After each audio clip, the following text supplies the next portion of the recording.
I've seen a lot of very interesting technologies and applications of technologies here. One of the fundamental things that's underlying a lot of stuff here is artificial intelligence, machine learning in particular. You see that in the autonomous vehicles that are all over the place. You see that in the robotics, the voice recognition technology that's in use even in IoT devices and making IoT devices work.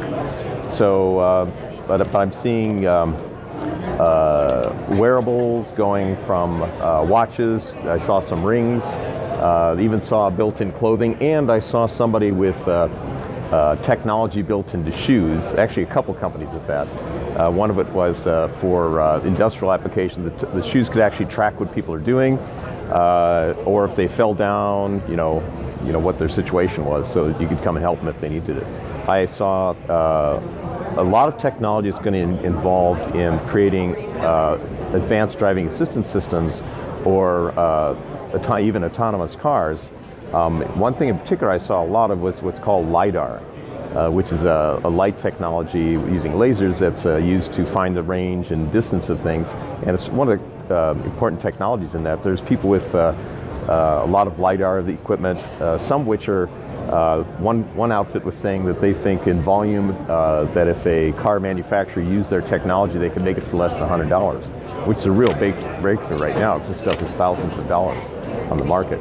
I saw a lot of smart connected things. That's often called the Internet of Things devices of various sorts. Things that are used for detecting if your yard needs watering and turning on the water, or of course doorbells for giving you security or seeing what's in your door, or opening your door remotely, things of that sort.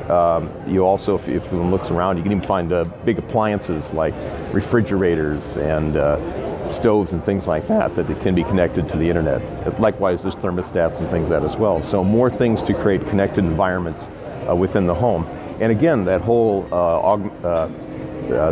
artificial intelligence capability being built in to make these things accessible and usable, and that's where the voice recognition comes in. Right now, a lot of it's done through the cloud, like Alexa does that.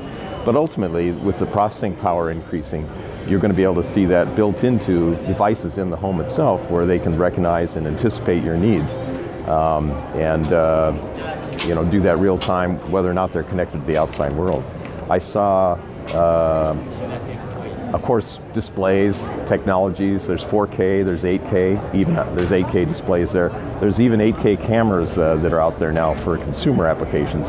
Also in cameras, 360-degree video, a lot of things that are doing that, where people can take that themselves, and then lots of VR devices for being able to view that sort of content, and also a lot of augmented reality stuff. This again ties back into some of these sort of wearable devices. I saw a number of glasses type devices, like the Google Glass used to be, but there's a number of companies that have these technologies that I can create a screen to give me information or experience, or information about things that are going on around me for various applications.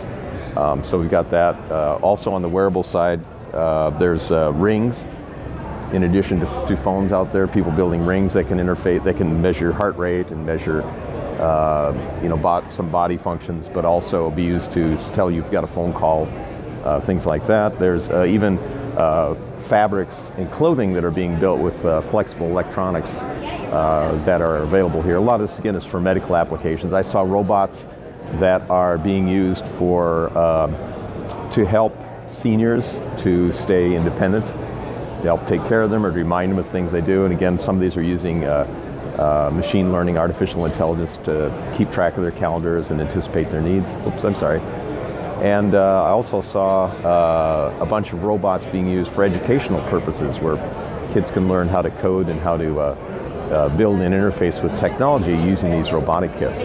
When I go to the CES, a show like this, what's interesting is that technology has allowed us to express our freedom in physical ways that never existed before. And you go to a show like this, and it gives you visions of the future, of the kind of things that people can think of doing. And some of them are silly, and some of them are really sublime. And some things we'll anticipate in the future, and some things are like total dead ends. But it's just fascinating to see the physical and social expression of imagination that you see in an event like this.